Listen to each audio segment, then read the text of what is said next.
जैसा कि कमल प्रधान ने यहाँ से आपके बीच में पूरी बात रख दी है कि किस इशू को लेकर आज हम यहाँ पे ये प्रेस वार्ता करने जा रहे हैं।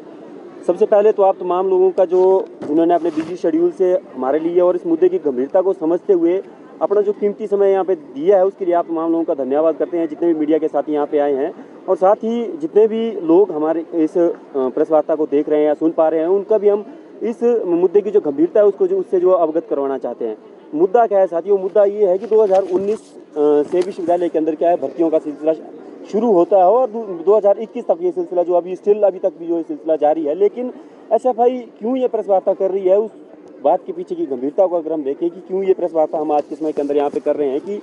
जो विश्वविद्यालय द्वारा एडवर्टीजमेंट की जाती है उसके अंदर 280 प्रोफेसरों के लिए जो एडवर्टीजमेंट विश्वविद्यालय के अंदर की जाती है, चाहे वो असिस्टेंट प्रोफेसर है, चाहे वो असिस्टेंट प्रोफेसर है, चाहे वो प्रोफेसर है। लेकिन जब उस भर्ती प्रक्रिया का जो है वो व्यवहारिकता के अंदर जो उसको लाया जाता है, तो उसकी जो व्यवहारिकता है वो कुछ और निकलती है। उसके अंदर क्या क्या चीज़ें ऐसी हैं जो हमें जो आरटीआई के माध्यम से भी पता चली हैं। जब एसएफआई को इस मुद्दे के बारे में जो जानकारी मिलती है कि इस तरह की धांधली इस भर्ती प्रक्रिया के अंदर हुई है, तो हमने जो है वो आरटीआई हिमाचल प्रदेश विश्वविद्यालय की जो अथॉरिटी है उसके लिए लगवाई है। लगभग 13,000 पन्नों की आरटीआई हमने लगाई थी और उसके लिए लगभग 26,000 रुपये हमने जो स्टूडेंट से जो कलेक्शन की थी। और उस आरटीआई के अंदर हमने 145 ऐसे लोग थे, ऐसे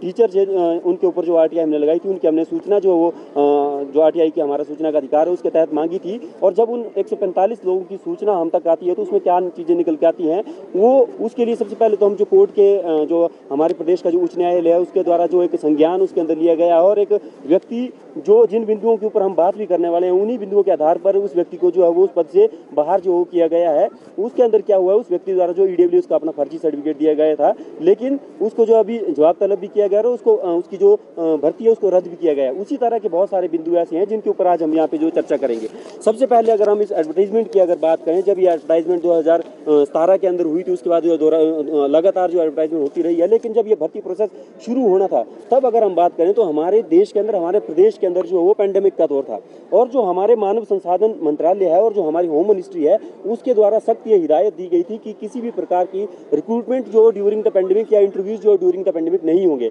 लेकिन हमारे विश्वविद्यालय प्रशासन द्वारा आपदा में अवसर ढूंढते हुए सिर्फ और सिर्फ अपने लोगों को इस विश्वविद्यालय के अंदर पहुंचाने के लिए जो उस भर्ती प्रक्रिया को शुरू किया जाता है और उसका नतीजा आज हम भुगत भी रहे हैं। उसके अंदर सबसे पहले क्या होता है, उसके अंदर सबसे पहले तो जो इसकी एडवर्टाइजमेंट है वही जो वो शुरू से ही गलत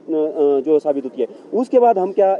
इसके अंदर क्या चीज़ जो है वो सबसे ज़रूरी है वो है रोस्टर। जब हम विश्वविद्यालय के रोस्टर की अगर बात करें तो सरकार द्वारा 2019 के अंदर जो रोस्टर लागू किया गया था वो रोस्टर ये है जिसके अंदर साफ साफ शब्दों में ये लिखा है कि जो रोस्टर सरकार द्वारा इम्प्लीमेंट किया गया है, सरकार द्वारा अडोप्ट किया गया है 200 पॉइंट रोस्टर, उसी रोस्टर के तहत हम क्या है विश्वविद्यालय के अंदर भी भर्तियां करेंगे। लेकिन जब हम उस रोस्टर के ऊपर जब बात करते हैं तो जो विश्वविद्यालय के अंदर अप्लाई एक्चुअल जो रोस्टर था वो ये होना था और जो विश्वविद्यालय द्वारा अप्लाई किया गया है वो ये रोस्टर है, जो कि बिल्कुल गलत है। लगभग 50 से अधिक लोग ऐसे हैं जिनको हम जो रोस्टर के आधार पर भी चैलेंज कर सकते हैं, जो रोस्टर में गड़बड़ी करते हुए क्या है, जिनकी भर्ती विश्वविद्यालय के अंदर हुई है। उसके बाद अगर हम बात करें जो मुख्य जो रोल रहना था इस पूरी की पूरी भर्ती के अंदर, वो रहना था स्क्रीनिंग कमेटी का। स्क्रीनिंग कमेटी का काम क्या था? स्क्रीनिंग कमेटी ने सबसे पहले तो जो एक्सपीरियंसेस उन लोगों द्वारा प्रोड्यूस किए गए थे उनकी जो वो छांटनी करनी थी, क्या वो एक्सपीरियंस जो वाकई सही है या नहीं है और वो एक्सपीरियंसेस किस तरह से गलत है। जब हम बात करते हैं विश्वविद्यालय के अंदर, जब आप एज ए असिस्टेंट प्रोफेसर अगर आपने अपने आप को जो एज ए असिस्टेंट प्रोफेसर लगाना है तो आपको लगभग 8 साल का जो एक्सपीरियंस है टीचिंग का वो जो है वो इक्विवेलेंट होना चाहिए। यूजीसी की पे स्केल जो दी जाती है, यूजीसी द्वारा जो 2009 और 2016 के जो नॉर्म्स निर्धारित किए गए हैं उन नॉर्म्स के अकॉर्डिंग जो आपके पास जो वो टीचिंग एक्सपीरियंस होना चाहिए। लेकिन जब हम इस एक्सपीरियंस के बारे में बात करते हैं तो उन लोगों द्वारा क्या है फेक एक्सपीरियंस दिए गए हैं। वो हम क्यों बोल रहे हैं? क्योंकि जब उन लोगों द्वारा अपने एक्सपीरियंसेस जो विश्वविद्यालय के अंदर दिए गए हैं तो ना तो उसके अंदर किसी भी तरह की उनकी अपॉइंटमेंट लेटर दिया गया है, ना ही तो किसी भी तरह का एडवर्टाइजमेंट उस पर्टिकुलर यूनिवर्सिटी या कैंपस के अंदर जहां भी उन्होंने स्टडी करवाई है उसका कोई भी जो एडवर्टाइजमेंट जो लेटर वो नहीं दिया गया है। उसके साथ साथ जो यूजीसी द्वारा जो पे स्केल जो निर्धारित की गई है कि असिस्टेंट प्रोफेसर के लिए आपका जो मानदेय वो कितना रहेगा, उसका जो सैलरी स्लिप उनके द्वारा जो प्रोड्यूस की जानी थी वो सैलरी स्लिप भी कहीं भी जो वो उन लोगों द्वारा जो अपने जो परफॉर्मा है उसके अंदर कहीं नहीं लगाई गई है। हमने बार बार विश्वविद्यालय प्रशासन से भी मांग की है कि उनकी जो सैलरी स्लिप है उनको सार्वजनिक किया जाए, ताकि बहुत सारे लोग जो ये बोल रहे हैं कि उनको जो फर्जी आधार पर जो भर्ती किया गया है उनको एटलीस्ट ये पता लग सके कि वो फर्जी है या नहीं है। उसके साथ साथ अगर हम बात करें जो पब्लिक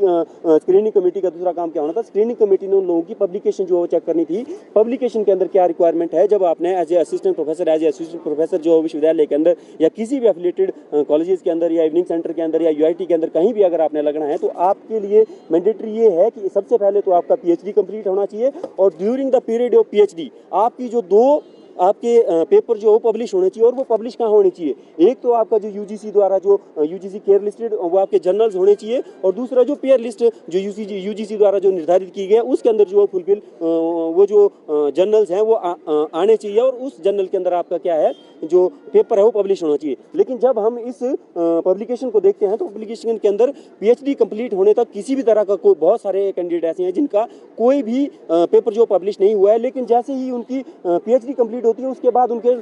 लगातार जो 5 जर्नल जो है वो पब्लिश होते हैं, वो भी एक ही जर्नल के अंदर और उनका जो पेपर का जो इशू है वो भी सेम होता है। ये एक बहुत बड़ी धांधली जो है विश्वविद्यालय के अंदर जो हुई है, लेकिन स्क्रीनिंग कमेटी ने इस चीज़ को जो टोटली इग्नोर किया है। उसके साथ साथ जो